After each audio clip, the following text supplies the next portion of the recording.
Right now, somewhere in the world, a person has been awake for 4 days. They did not choose this. They have a condition called fatal familial insomnia, a prion disease that destroys the part of the brain responsible for sleep. It is exactly what the name describes. The person will never sleep again, and within 12 months of the first symptom, they will be dead. Not from exhaustion, not from any organ failure a doctor can treat, from the complete inability to sleep. There are fewer than 30 families in the world known to carry this gene. Every member of those families who has inherited it has died the same way. No cure exists. No treatment slows it. And the mechanism by which sleeplessness kills, the precise biological reason the brain cannot survive without the state we spend a third of our lives in, is still not completely understood. This is the question. What does sleep actually do that is so essential that its total absence kills you within a year? Let's start with what we know. Sleep is not rest. This is the first and most important thing to understand. During the deepest stages of sleep, your body is doing some of the most energetically expensive work it ever does. Your brain is not idle.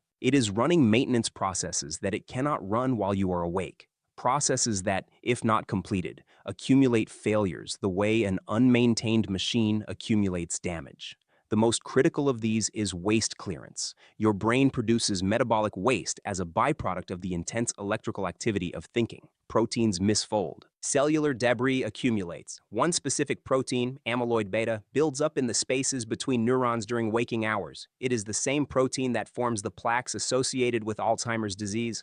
During sleep, your brain activates a system called the glymphatic system, a network of channels that expand significantly during sleep and allow cerebrospinal fluid to flush through brain tissue, clearing the accumulated waste. The flushing is 10 times more active during sleep than during wakefulness. Every night while you sleep, your brain is washing itself. If you do not sleep, it does not wash. What happens when it stops washing is documented in terrifying detail. In 1965, a 17-year-old named Randy Gardner stayed awake for 11 days as a science fair experiment.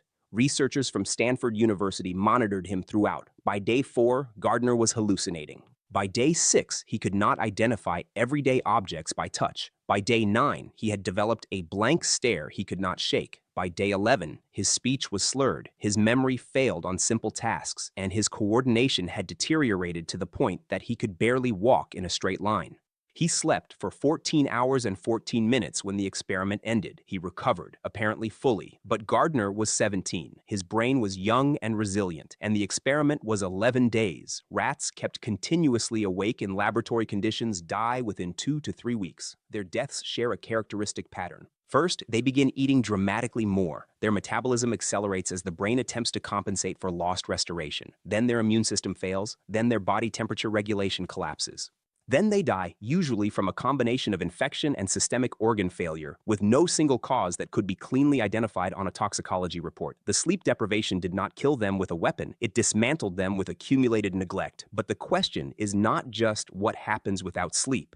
The question is why the brain specifically needs unconsciousness to do what it does. Why can the glymphatic system only flush during sleep? Why does memory consolidation, the process of transferring experiences from short-term to long-term storage, require the specific electrical patterns of sleep and not simply the absence of stimulation? The honest answer is that researchers do not fully know. Several theories exist. The leading one involves the physics of the glymphatic flush itself. During wakefulness, neurons are swollen from activity and press against each other, leaving little room for fluid to move between them. During sleep, they shrink slightly, opening channels. The brain physically opens up when you are unconscious in a way it cannot while you are aware. Another part of the answer involves the electrical activity of the brain during sleep.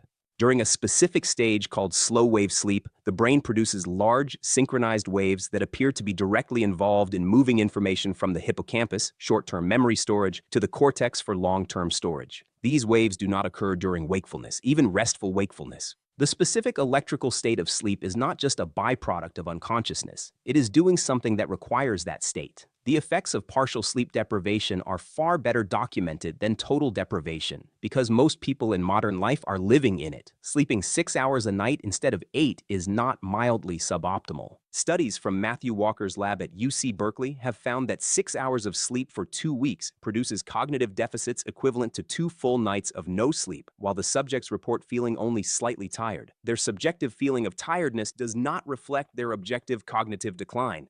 This is one of the cruelest aspects of sleep deprivation. The less you sleep, the less accurately you can assess how impaired you are. The brain loses the ability to notice its own deterioration. After 17 to 19 hours without sleep, cognitive performance is equivalent to a blood alcohol level of 0.05%.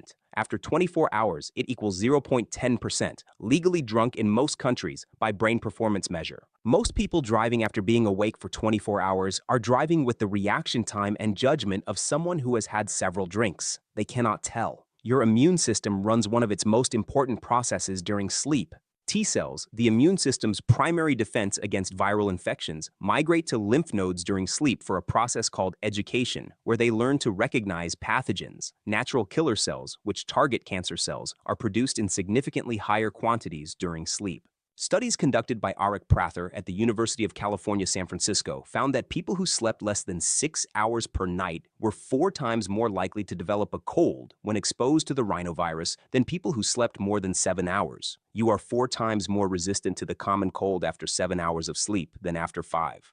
Your immune system is running night shift. What about the record? The Guinness Book of World Records stopped accepting sleep deprivation attempts in 1989 because the consequences were considered too dangerous. The record before they stopped was held by Robert McDonald, who stayed awake for 453 hours and 40 minutes, roughly 19 days, in 1986. What happened to his cognition, his physical health, and the long-term effects on his brain is not fully documented. What is documented is what happens at the cellular level during prolonged deprivation. Neurons in sleep-deprived brains begin a process called apoptosis, programmed cell death. The brain, unable to maintain all its cells without the maintenance that sleep provides, begins selectively destroying neurons. Some of this damage appears to be permanent even after recovery sleep.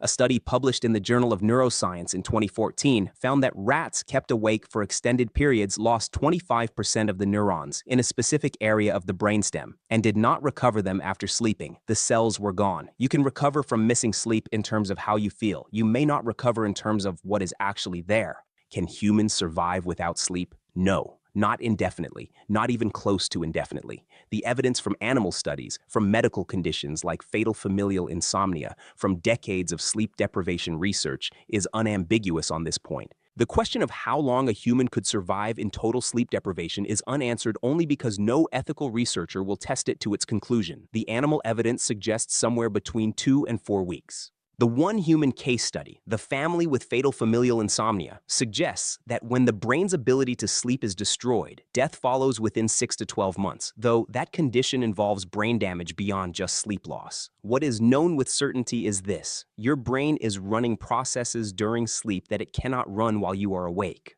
Some of those processes are non-negotiable for survival. The glymphatic flush, the immune maintenance, the memory consolidation, the cellular repair, these are not optional background tasks. They are the thing your brain does when you finally stop giving it things to do. And without them, the most expensive organ in your body begins, slowly and then quickly, to destroy itself.